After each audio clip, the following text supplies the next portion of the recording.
Today, Dr. Fauci will discuss the latest science, including an important announcement on next-generation treatments in our long-term fight against COVID-19.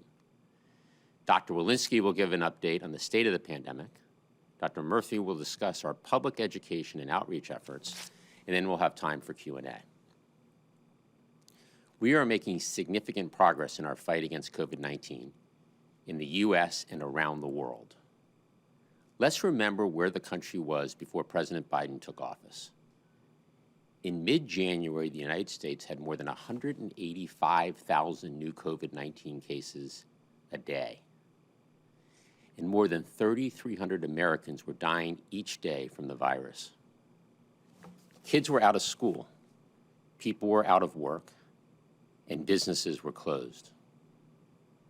The President committed to marshaling a whole-of-government wartime response to meet this historic challenge. That's exactly what he has done by building an unparalleled vaccination program. The results are clear.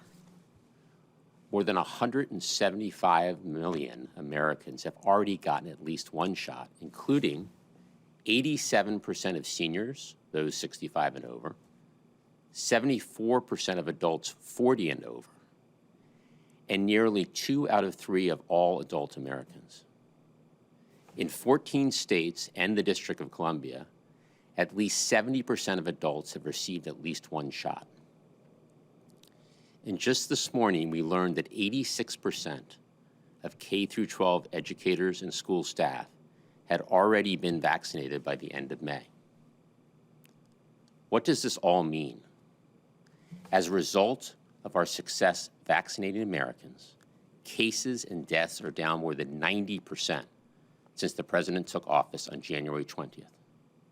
In fact, cases and deaths are at the lowest levels since the start of the pandemic. Instead of heading into a summer, like last summer, of isolation, uncertainty, and loss, we're headed into a summer of joy, celebration, and increasing freedom from the virus. However, for all the progress we're making as a country, too many communities remain at risk because of low vaccination levels.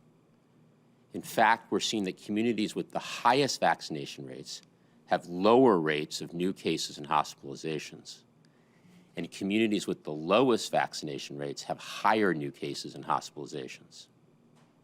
As the President says, we do not want our country that is already too divided become divided in a new way, between places where people live free from fear of COVID-19 and places that remain at risk.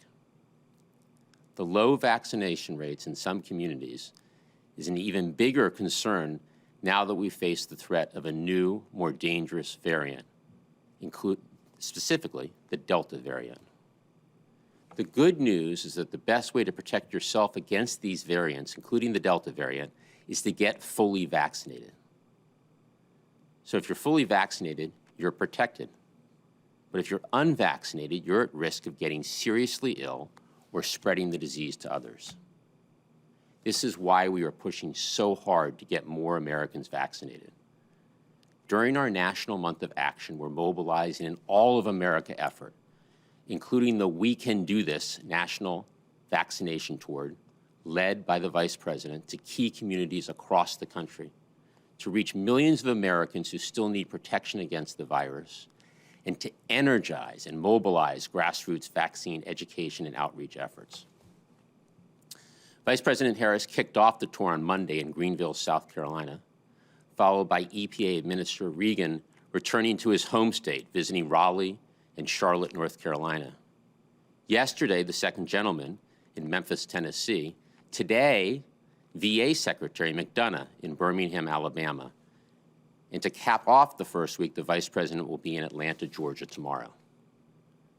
As the outlook on the virus gets brighter and brighter by the day here at home, we're increasingly focused on driving progress to help end the pandemic around the globe. Last week, the President took a historic step by announcing that the United States will purchase 500 million doses of Pfizer vaccines and donate them to nearly 100 low-income countries around the world. This is by far and away the largest ever donation of COVID-19 vaccines by a single country. And these 500 million doses are on top of the 80 million doses the President committed to sharing with the world by the end of June, and the 2 billion the U.S. has donated to COVAX to support its efforts to vaccinate the world. We've already started shipping doses. On Tuesday, doses landed in Mexico, and today, doses land in Canada. And we'll allocate all the initial 80 million doses in the coming days, with shipments going out as soon as countries are ready to receive the doses. So in total, we've already committed to sharing 580 million doses. And we expect to do more and more over the summer months as we help lead the fight to end the pandemic across the globe. Now I want to turn to Dr. Fauci for an important announcement and how we are mobilizing our whole of government effort to develop next generation treatments to prevent severe COVID-19 illness or death. This pioneering work of American ingenuity and innovation is essential to our long-term response to the pandemic and is funded by the American Rescue Plan. With that, over to Dr. Fauci. Thank you very much, Jeff. Can I have that first slide? So today, the Biden administration announced their investment of $3.2 billion from the American Rescue Plan as part of the COVID-19 antiviral development strategy. It's a whole of government effort aimed at developing the next generation of COVID-19 treatments, as well as preparing us for future threats. Next slide. The program is called the Antiviral Program for Pandemics, and it aims to catalyze the development of new medicines to combat COVID-19, and importantly, to prepare for other pandemic threats. And what do I mean by that latter statement? Next slide. There are few treatments that exist for many of the viruses that have what we call pandemic potential. I'm showing on this slide family of viruses that do, in fact, have potential to evolve into a pandemic, such as the paramyxoviruses with Nipah, the bunyaviruses with hemorrhagic fevers. We're very familiar with the coronaviruses, what we're dealing with right now. Next slide. So what is the rationale and the goals for this program? Of course, as we've heard so often now over the last several briefings, vaccines clearly remain the centerpiece of our arsenal against COVID-19. However, antivirals can and are an important complement to existing vaccines, especially for individuals with certain conditions that might put them at a greater risk.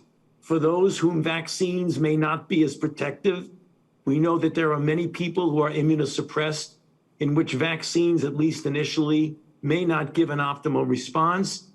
And it also adds a line of defense against other unexpected emerging things like variants of concern that we are currently dealing with, including the variants that we'll be discussing a little bit later. This program is going to bring together leading scientists from academia as well as industry to accelerate the development of new antivirals. And as I mentioned, it's also going to target other viruses of pandemic potential. Can I have the next slide? It has two major pillars to the program: development and discovery. The development is the more immediate activity. In other words, it's going to accelerate the clinical testing of promising antiviral medicines that are already in various stages of development, including clinical trial. Things like the Pfizer protease inhibitor, the Atia Roche RNA polymerase inhibitor, the Merck mutagenic nucleoside molnupiravir, and others that are in that pipeline. So it's to be accelerating things that are already in process. The other pillar is discovery.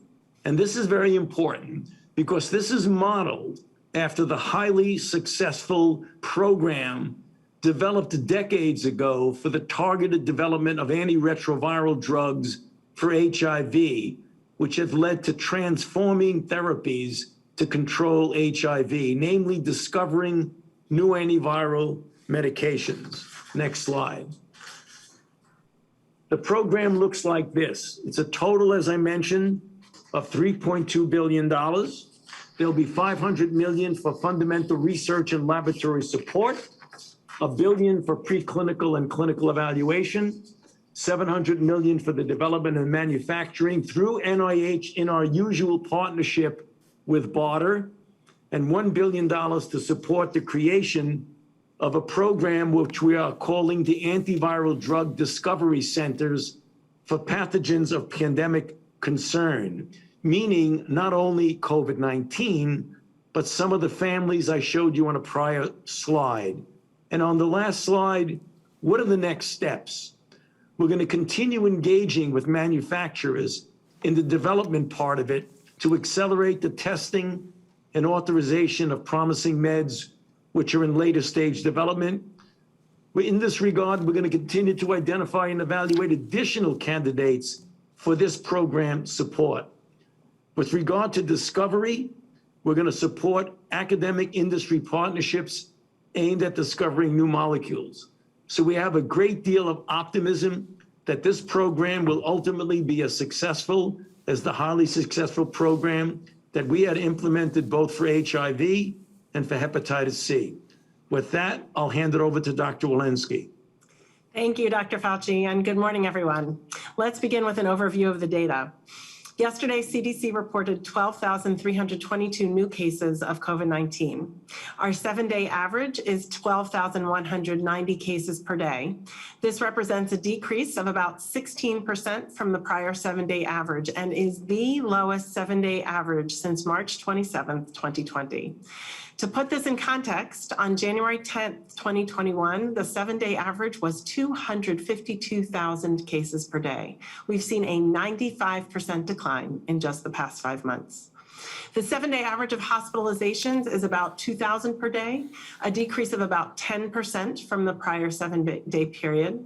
And the 7-day average of daily deaths has also declined to 286 per day, the first time that average daily deaths have been below 300 since March 27th, 2020. These numbers make it clear, getting vaccinated gets us back to normal. It's the best way we have to defeat this virus and to get everyone back to gathering together safely at weddings, sports events, and travel. Everyone in the United States ages 12 and older is eligible to get vaccinated. It's never been easier or more convenient. Vaccines are free and available at a location near you. Remember, visit vaccinefinder.gov to find a site near you. We know that vaccination prevents the vast majority of serious COVID-19 illness, hospitalizations, and deaths.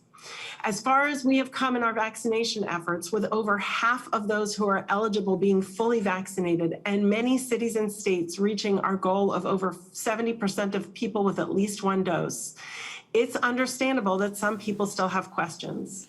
What's the science behind the vaccines? How were they developed so quickly? How do we know they are safe, especially for adolescents and teens? Answering those questions remains a critical part of our efforts, especially when it comes to safety. I'm the mother of 3 myself. I understand that parents want to make sure their children are safe. We don't want our children to be sick from anything, particularly a preventable illness. The COVID-19 vaccine saves lives. COVID-19 has resulted in more than 320 deaths in children under age 18 in the United States during this pandemic. And hospitalization rates among adolescents who got COVID-19 were 2.5 to 3 times higher than they are during a typical influenza season. In addition to preventing hospitalizations, the vaccine also reduces the risk of COVID-19 and therefore reduces the risk of MIS-C, a serious condition of multi-system inflammation in children, which has affected over 4,000 children in the United States during the pandemic, including 36 children whose deaths were associated with MIS-C. My own children received the COVID-19 vaccine because vaccination is the best way to protect our adolescents, teens, and young adults from COVID-19 and its complications. Tomorrow, CDC's Advisory Committee on Immunization Practices, or ACIP, will meet to review data on reports of myocarditis and pericarditis, or inflammation of the heart or surrounding tissue. These cases are rare, and the vast majority have fully resolved with rest and supportive care. CDC will present details about more than 300 confirmed cases of myocarditis and pericarditis reported to CDC and FDA among the over 20 million adolescents and young adults vaccinated in the United States.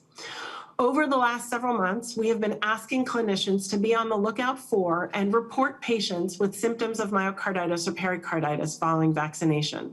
CDC has been collecting these reports, including obtaining detailed medical records to confirm the diagnosis and reviewing them to ensure in real time the safety of our vaccines.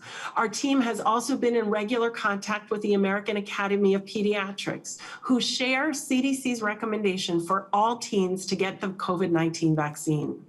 Tomorrow, in a meeting open to the public, the ACIP will hear a risk-benefit analysis regarding COVID-19 vaccination versus the potential rare side effects across all age groups. I look forward to hearing this important discussion, which is yet another demonstration of our ongoing efforts to keep safety central to everything we do. Getting vaccinated is our way out of this pandemic. If you have questions about vaccination, please contact your healthcare provider, your state or local health department, or your local pharmacist. Thank you. I'll now turn things over to Dr. Murthy. Well, thank you so much, Dr. Walensky, and it's good to be with all of you again today. Our COVID-19 vaccine public education efforts have continued in earnest, and in fact, with even greater urgency, given the spread of the Delta variant, which is significantly more transmissible, maybe more dangerous than prior variants, and which serves as a stark reminder that if you are vaccinated, you are protected.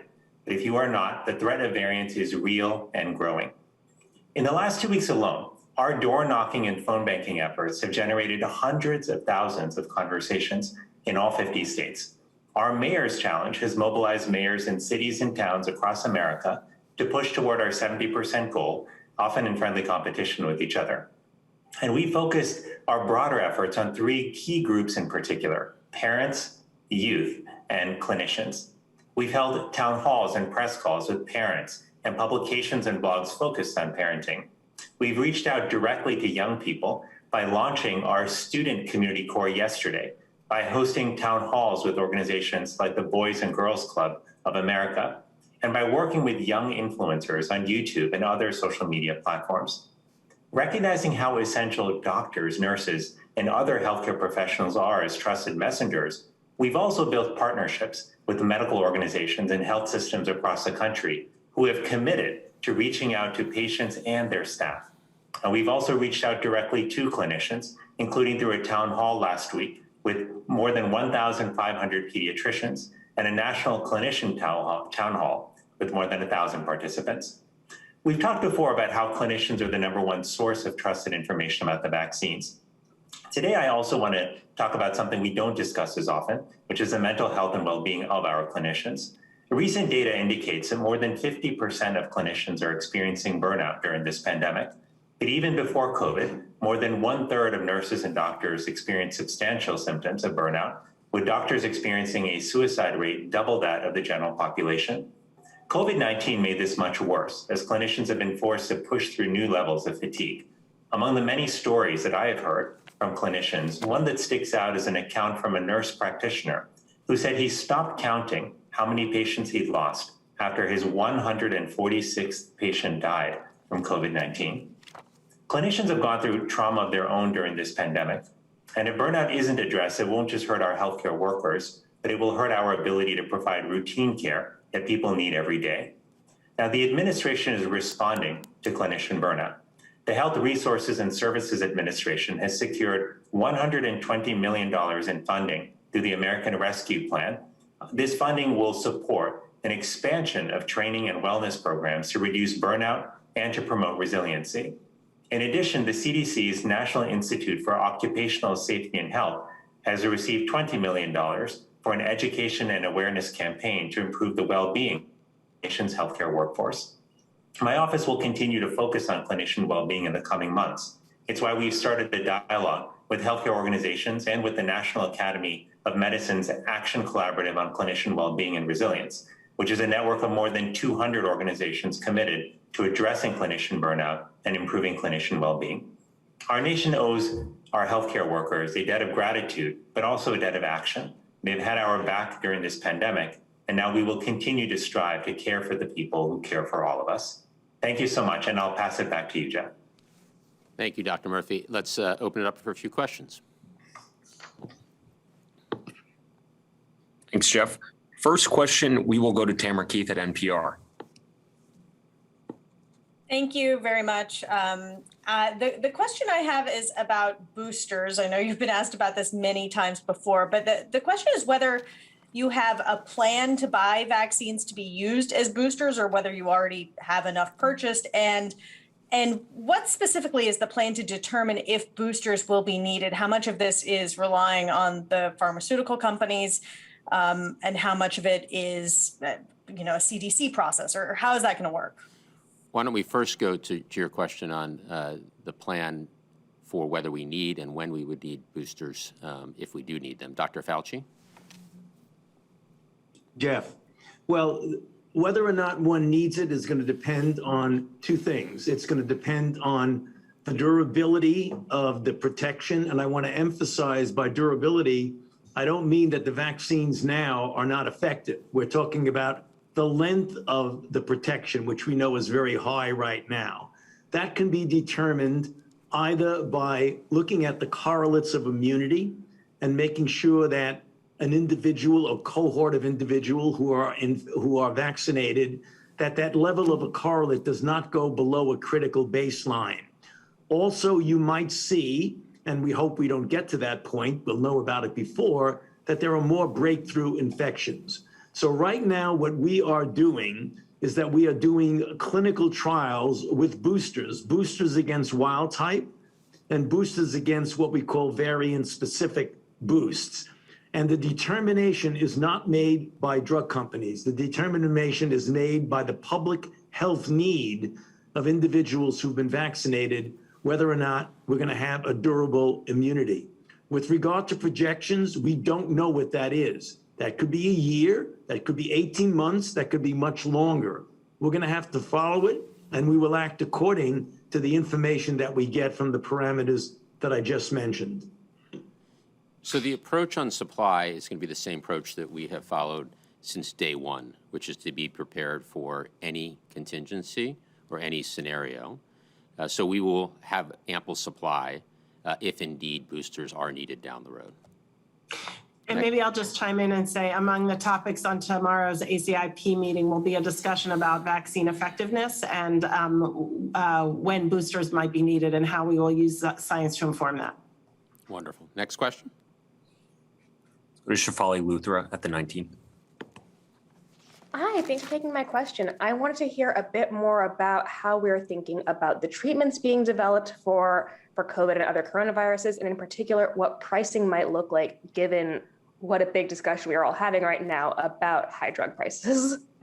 Dr. Fauci? Yeah, well, I'm not really sure I can address pricing right now. We don't have the drugs that we're talking about. As I mentioned, there's both development and discovery. And right now, obviously, you'd want a price that would be affordable for people who would need it. But I don't think I'm in a position right now at this point in the plan to talk about the pricing of the products that will come out of that. Was there a first part of the question? Okay, let's go to the next question. Let's go to Cheryl Stolberg at the New York Times.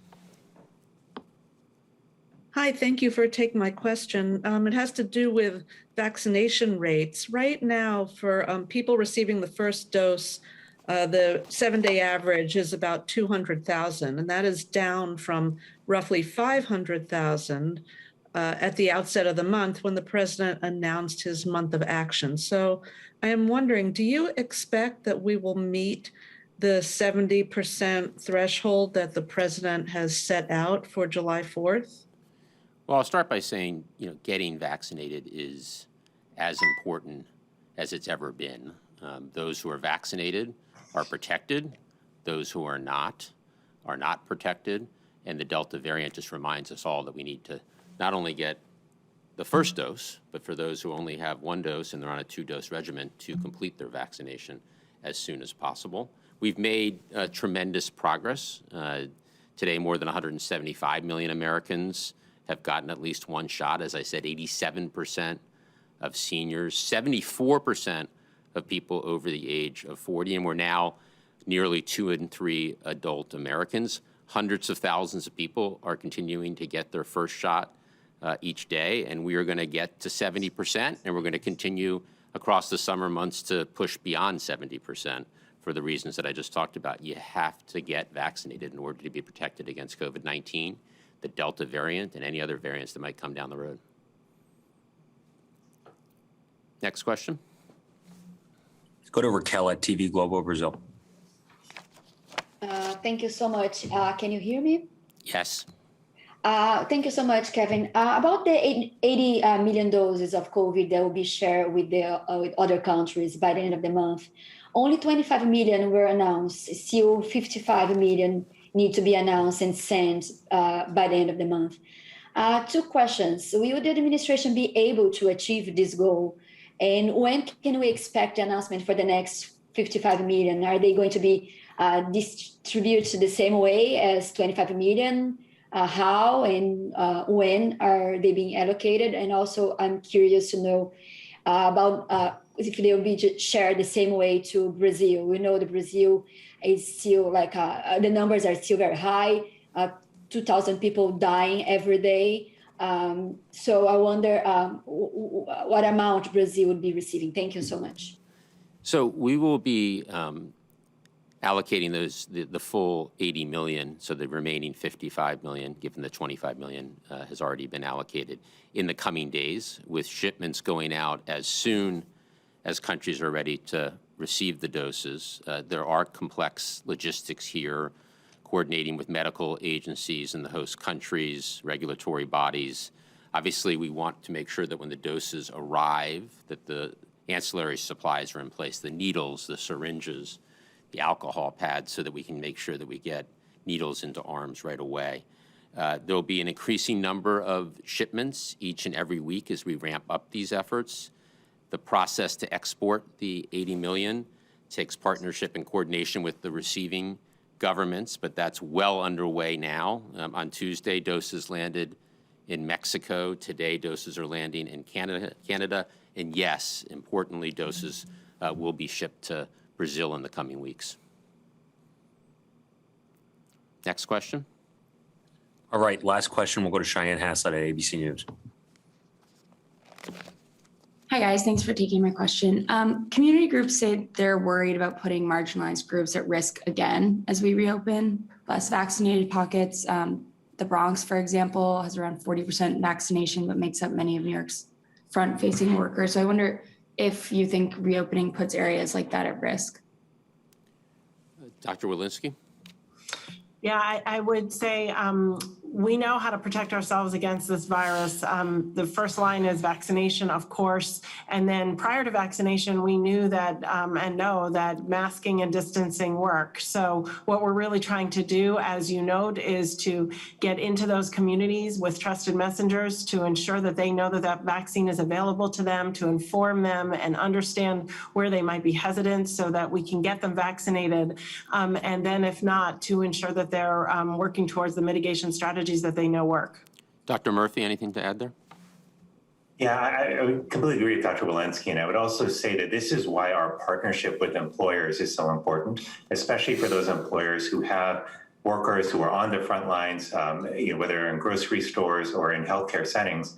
We want them to do everything they can to help their staff get vaccinated, whether that's providing them with information, whether that's setting up access to the vaccine on site. So we're going to continue to work with employers because, as Dr. Walensky said, getting vaccinated remains the best way to protect ourselves, our workers, our neighbors, and our friends.